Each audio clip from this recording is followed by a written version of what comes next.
प्रश्न है, global millets सम्मेलन में प्रधानमंत्री श्री नरेंद्र मोदी जी ने कितने रुपए का नया सिक्का जारी किया। ग्लोबल मिलेट्स सम्मेलन आपका होता है दिल्ली में। अब आपको बताना है इस सम्मेलन में प्रधानमंत्री श्री नरेंद्र मोदी जी ने कितने रुपए का सिक्का जारी किया। आइए देखते हैं कितने रुपए का सिक्का जारी किया है माननीय प्रधानमंत्री जी ने। दिव्य सज्जनों, अंतर्राष्ट्रीय मिलेट वर्ष के उत्सव के उपलक्ष्य में 75 रुपए का एक विशेष स्मारक सिक्का भी तैयार किया गया है। ये आजादी का अमृत काल मनाने की दिशा में एक कदम है। मैं निवेदन करूंगा पुनः माननीय प्रधानमंत्री महोदय से कि वे रिमोट का बटन दबाकर इस स्मारक सिक्के का एक बार पुनः डिजिटली अनावरण करने की कृपा करें। माननीय प्रधानमंत्री महोदय।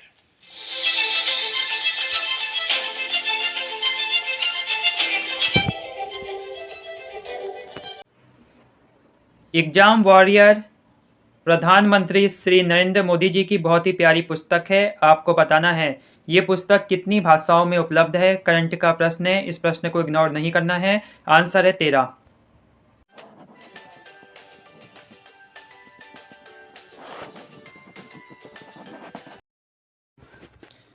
प्रश्न है, उत्तराखंड के कौन से जिले में विश्व भारती विश्वविद्यालय का पहला परिसर बनेगा। तो ये बनेगा आपका नैनीताल जिले के रामगढ़ में। रामगढ़ से विश्व भारती विश्वविद्यालय की स्थापना करने वाले श्री रविन्द्रनाथ टैगोर जी का बहुत ही अच्छा संबंध रहा है। रामगढ़ में श्री रविन्द्रनाथ टैगोर जी 3 बार आए थे और इन्होंने यहाँ अपनी प्रमुख रचना गीतांजलि के बहुत ही महत्वपूर्ण अंश और भाग यहाँ पर लिखे थे, बहुत ही अच्छे वातावरण में। 45 एकड़ भूमि पर इस विश्वविद्यालय परिसर का निर्माण होगा। आपकी जानकारी के लिए आपको पता होना चाहिए कि विश्व भारती विश्वविद्यालय की स्थापना 1921 में हुई थी। अब इसका पहला परिसर नैनीताल के रामगढ़ में बनेगा 45 एकड़ भूमि पर। रामगढ़ में रविन्द्रनाथ टैगोर जी 3 बार आए थे और इन्होंने अपनी प्रमुख रचना गीतांजलि के महत्वपूर्ण भाग यहाँ पर लिखे थे, याद होना चाहिए। भारत का पहला किन्नर टी स्टॉल कहाँ खुला है। ये खुला है आपका गुवाहाटी में यानी असम में।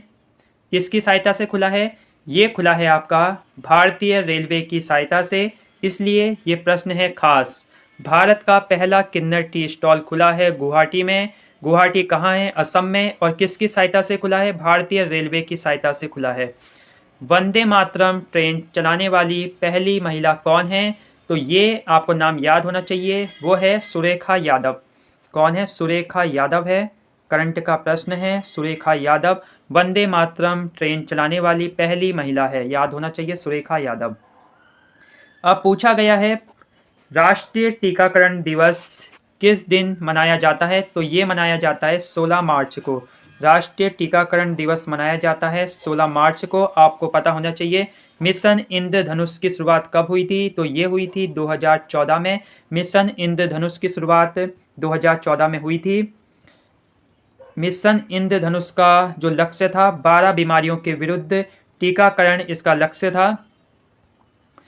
और आपको ये भी पता होना चाहिए कि भारत पोलियो मुक्त कब घोषित किया गया। तो WHO ने 2014 में भारत को पोलियो मुक्त घोषित किया, याद होना चाहिए। बहुत ही महत्वपूर्ण प्रश्न है।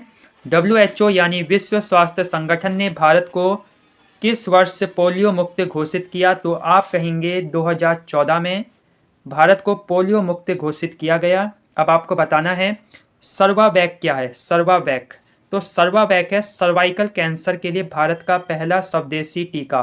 तो सर्वावैक क्या है, तो सर्वावैक इंजेक्शन है, याद रखना है। सर्वाइकल कैंसर के लिए इसका प्रयोग होता है सर्वावैक। और टीकाकरण दिवस कब मनाया जाता है। तो राष्ट्रीय टीकाकरण दिवस मनाया जाता है 16 मार्च को। 16 मार्च को राष्ट्रीय टीकाकरण दिवस हम सेलिब्रेट करते हैं, 16 मार्च को, याद रखना है। और 2014 में पोलियो मुक्त भारत घोषित हो चुका है। और मिशन इंद्रधनुष की शुरुआत होती है 2014 में। ये भी आपको याद रखना है 2014। अब PM परिणाम योजना क्या है। तो आपको बताना है PM परिणाम योजना क्या है। अगर आपको पता है PM परिणाम योजना क्या है तो आप बता सकते हैं। तो PM परिणाम योजना के अंतर्गत वैकल्पिक उर्वरक को बढ़ावा देने के लिए इस योजना को शुरू किया गया है। पीएम परिणाम योजना का संबंध वैकल्पिक उर्वरक को बढ़ावा देना है। किसको बढ़ावा देना है? वैकल्पिक उर्वरक को बढ़ावा देने के लिए पीएम परिणाम योजना की शुरुआत की गई है। वैकल्पिक उर्वरक को बढ़ावा देने के लिए प्रश्न बन सकता है। अब मत्स्य संपदा योजना के बारे में देखते हैं। इस योजना की शुरुआत कब होती है? तो मत्स्य संपदा योजना की शुरुआत होती है 10 सितंबर 2020। तो आपको 2020 याद रखना है। मत्स्य संपदा योजना की शुरुआत कब होती है? मत्स्य संपदा योजना की शुरुआत होती है वर्ष 2020 में। इसका लक्ष्य है मत्स्य निर्यात को बढ़ावा देना। मत्स्य संपदा योजना की शुरुआत होती है 2020 में, याद रखना है। गोपाला ऐप का संबंध किससे है? गोपाला ऐप का संबंध किसानों से है। किसानों को पशुपालन, कृषि इत्यादि के बारे में जानकारी देने के लिए गोपाला ऐप है। तो किसानों के लिए बहुत ही महत्वपूर्ण ये ऐप है गोपाला। प्रश्न है, मिष्टी योजना क्या है? तो मिष्टी योजना है तटीय रेखा पर मैंग्रोव वनों के पौधारोपण से संबंधित है। मिष्टी योजना तटीय रेखा के क्षेत्रों में मैंग्रोव वनों के पौधारोपण से संबंधित है। मिष्टी योजना याद रखना है। तटीय रेखा पर मैंग्रोव वनों के पौधारोपण से संबंधित है मिष्टी योजना। कितने परमवीर विजेताओं के नाम पर अंडमान निकोबार के द्वीपों का नाम रखा गया है? तो बहुत ही सिंपल प्रश्न है और आपको इसका आंसर बताना है। इसका जो आंसर है वो है 21। 21 परमवीर विजेताओं के नाम पर अंडमान निकोबार द्वीपों के जो नाम हैं वो रखे गए हैं अभी हाल ही में। और पशुपालक युवा सम्मेलन कहाँ हुआ? तो ये हुआ है गुजरात में। तो आपको याद होना चाहिए। और अभी हाल ही में एक नाम बदला गया है जॉली ग्रांट एयरपोर्ट का। तो जॉली ग्रांट एयरपोर्ट का नया नाम किस प्रधानमंत्री के नाम पर है? ये अटल बिहारी वाजपेयी जी के नाम पर रखा गया है। नमस्कार, बने रहिए चैनल के साथ।